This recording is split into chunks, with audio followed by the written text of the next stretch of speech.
Bonjour, bienvenue dans Enfance Histoire. Je compte revenir aujourd'hui sur l'affaire Bodba qui fait la une dans les actualités camerounaises et africaines. Et je pense que plus on sera nombreux à en parler, plus on va sensibiliser les plus de gens qui pourraient rencontrer ces genres d'histoires. On pourrait plus sensibiliser surtout les, euh, les catégories sociales qui sont visées, qui sont le jeune et qui sont les très jeunes enfants, garçons comme filles, confondus, qui risquent de subir l'exploitation physique et sexuelle, moyennant de l'appât du gain ou l'argent. Et là, je voulais sensibiliser aussi les jeunes.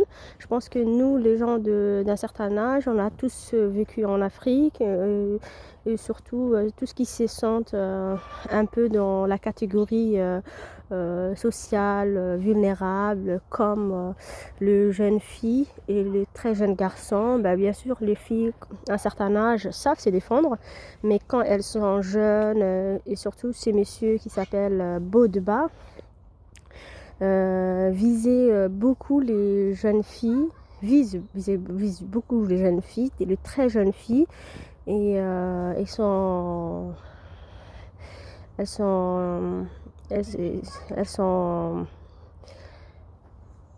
elles sont recrutées, on va dire. Hein. C'est quand même pour lui c'est de la prédation. Voilà, on va utiliser un peu. Moi, je vais utiliser un peu le terme recrutement. Il avait un style de personnes. C'est des gens qui se cherchent surtout culturellement, qui veulent offrir de talents culturels,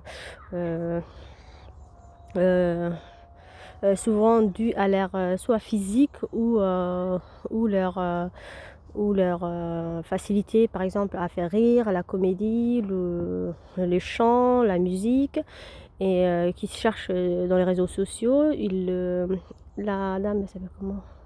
Shakiro a fait un très très très bel témoignage, très très honnête, très très fort, et on a besoin de plus de gens comme Shakiro pour montrer, pour être honnête tout simplement, pour être honnête et pour que les jeunes qui se cherchent sachent que le milieu audiovisuel est pourri, tout simplement. Je ne sais pas quel terme autre utiliser que ça. C'est un milieu vraiment très très pourri. Et en fait, c'est les choses qui se passaient aux États-Unis et en France qui aujourd'hui arrivent en Afrique. Vous voyez. Et voilà, c'est une domination. Pour moi, c'est une sorte de domination sociale. On peut dominer la société par la culture. Et, euh, et en fait, c'est beaucoup de choses qui se passaient dans notre continent quand on voyait les symptômes, mais qu'on ne savait pas les causes. Et maintenant, voilà, l'affaire Bodba peut nous montrer la cause de tous les symptômes du monde audiovisuel.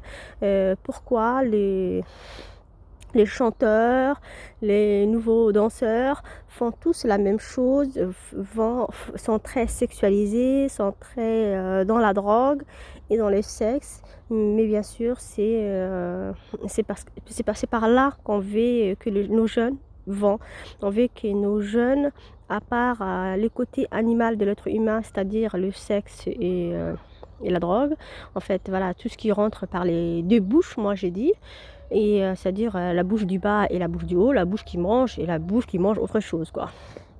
Voilà, je pense que on comprend. Et oui, vous pouvez dire que je suis peut-être, je suis un peu un peu cru, mais des fois il faut être cru pour que les gens comprennent, voilà. Et c'est en préservant les 2 bouches qu'on peut garder sa dignité. C'est-à-dire que tout ce qui rentre dans ton corps, peut te tuer, voilà. Si tu fais rentrer dans ton corps, par le bas, voilà, c'est, par de choses que tu, cautionnes pas, ou que tu marchandises, je pense que ça va quand même t'impacter et ça va impacter nos enfants qui veulent s'enrichir, voilà, un petit coup, oh là là, voilà, c'est pas grave que et tu auras ton contrat. Mais oui, tu auras ton contrat, mais tu seras bien sûr plus jamais le même. Tu peux faire ce que tu veux, tu es marqué au fer, tu es marqué à vie. Et qu'est-ce que je voulais dire? C'est très très dur de résumer euh, une histoire qui est enracinée, qui essaye de s'enraciner, mais en fait c'est très important de voir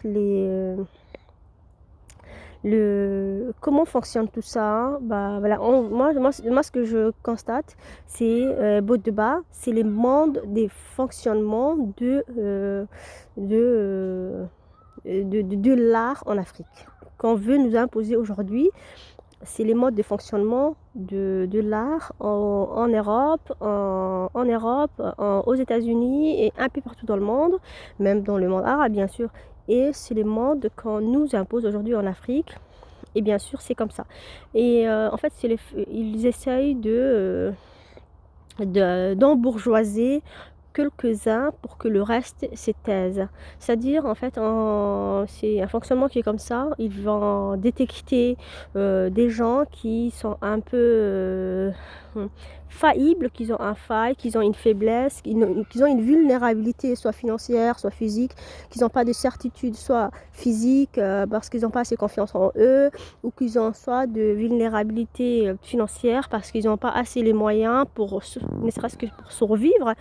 Et c'est des prédateurs, ils vont tomber sur ces gens pour leur dire, voilà, et qu'ils ont des talents, voilà, qu'ils ont des talents qui peuvent les rapporter, qu'ils ont des talents, mais qui sont très très maniables et malléables.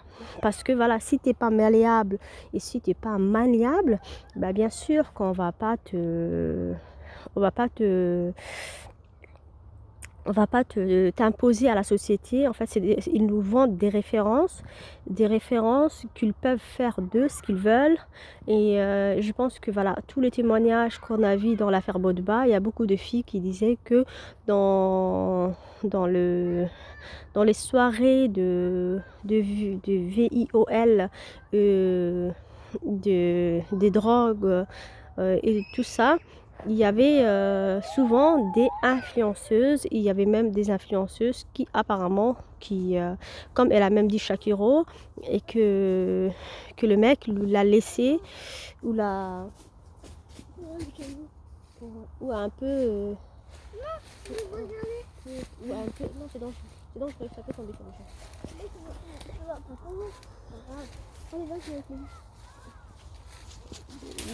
Où voilà, le monsieur a un peu calmé son agression sur elle parce qu'elle lui a promis qu'elle va lui ramener une de ses abonnés.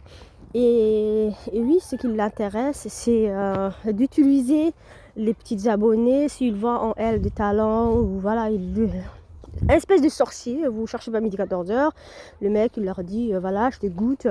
Et ce qu'elle a dit exactement, je te goûte et puis si je vois que tu es assez bonne, bah, je ferai de toi ce que tu souhaites être, une star, voilà.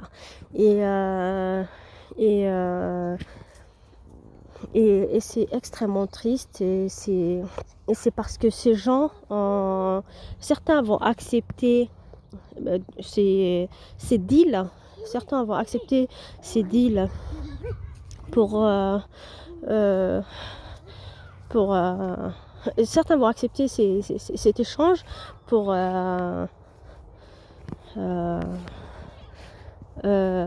pour un succès personnel ils vont sacrifier tous les restes de leur population pour leur propre succès. C'est-à-dire qu'ils sont prêts à ramener de petites jeunes ou à continuer de ce que va leur dire leur grand seigneur qui est à la base de leur va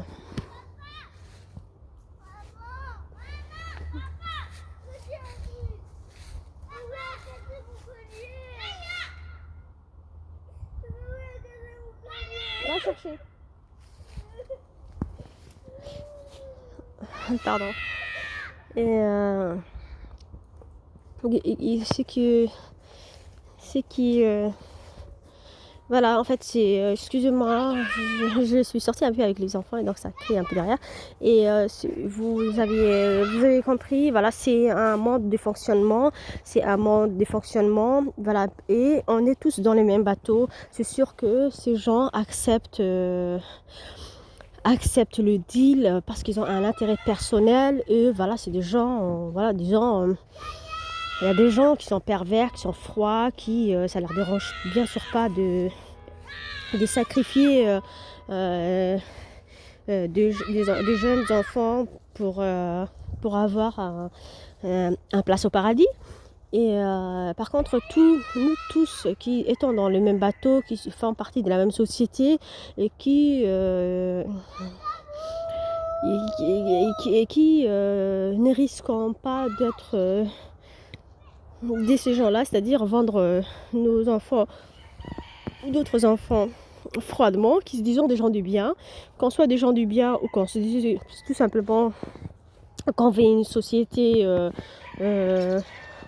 qui fonctionne en fait. Plus une société va être un peu sécurisée, un peu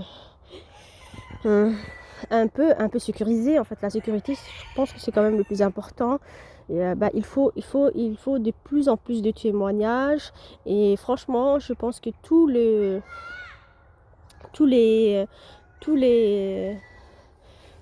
gens qui ont une chaîne sur internet et qui est africain devraient lancer un appel à ses abonnés, que tous les gens qui veulent témoigner peuvent passer chez lui, commenter ou en parler, que ce soit Bodeba ou que ce soit une autre influenceuse qui a essayé de les vendre, il faut qu'ils en parlent et c'est plus en plus en dévisageant ces gens qu'on va comprendre le fonctionnement de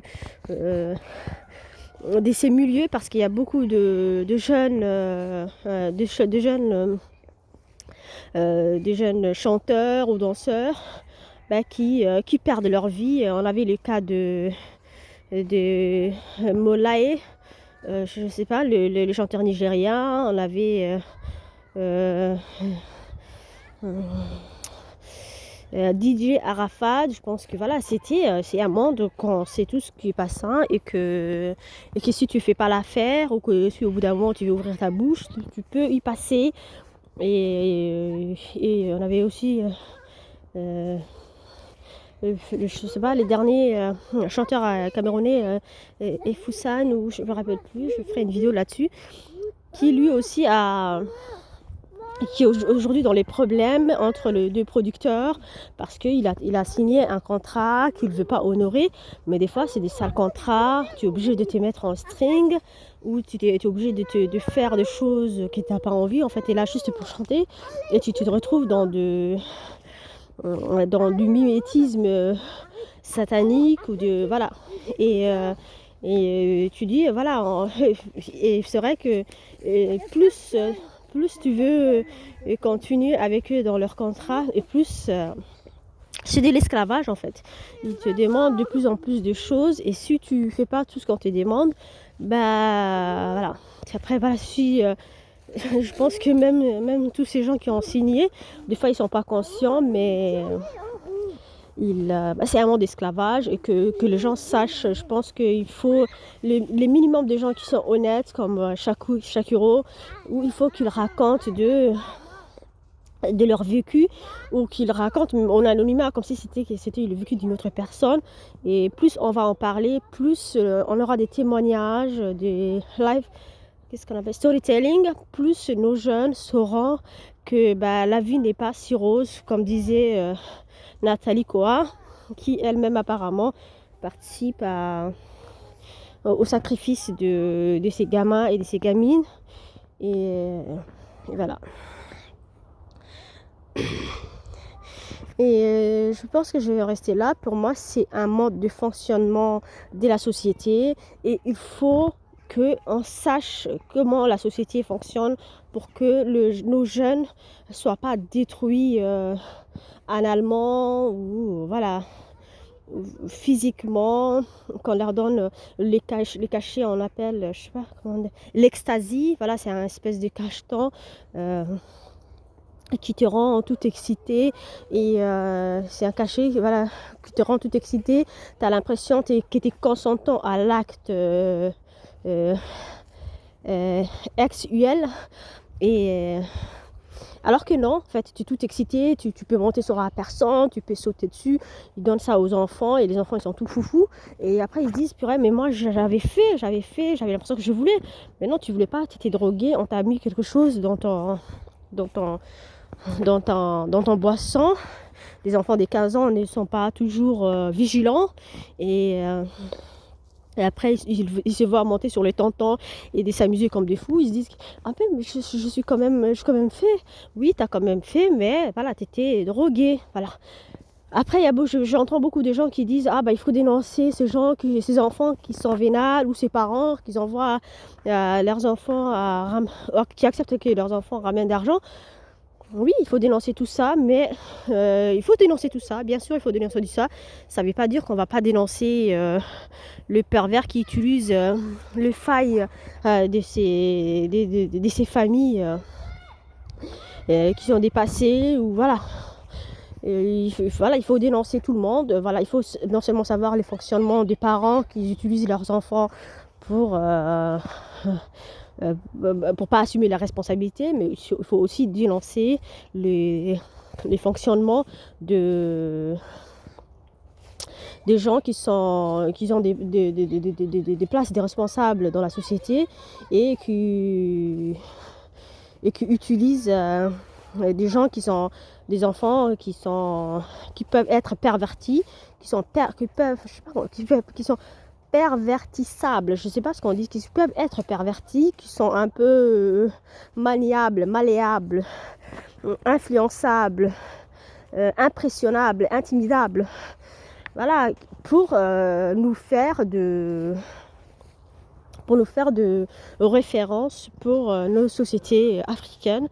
Voilà, c'est comme ça qu'on perd après nos repères, c'est comme ça qu'on perd après notre culture.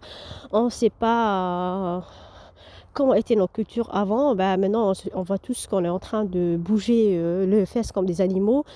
Voilà, l'être humain, il a un côté animal, oui, bouger les fesses. Et il a aussi un côté intellectuel, c'est-à-dire travailler son cerveau et faire le jeu de choses qui sont raisonnables et qui ont du sens. Voilà, si tu fais bouger tes fesses ou ton corps et qu'il n'y a pas de raison derrière, tu vas juste te fatiguer et l'être humain il a besoin de sens. C'est pour ça que les religions ils ont cadré ça. Il faut et je pense qu'il faut avoir toutes les connaissances pour choisir sa voie, c'est-à-dire les connaissances religieuses et spirituelles. Il faut avoir toutes les connaissances pour choisir sa voie, mais il faut avoir des valeurs pour pas tomber dans ces choses. Et je m'arrêterai là. Je vous remercie de m'avoir écouté et si vous avez des témoignages à faire, franchement, ça me ferait plaisir de voir vos témoignages. J'ai mon adresse email, je pense, sur mon site, vous pouvez m'écrire ou voilà, je pense qu'il y a 9 personnes, j'ai 9 abonnés, je suis très contente, mais je pense que tout le monde devrait lancer un appel à témoignage en anonymat comme ça et tout le monde devrait parler pour que on sache les vices de ces personnes pour mieux prévenir. Bonne journée, merci.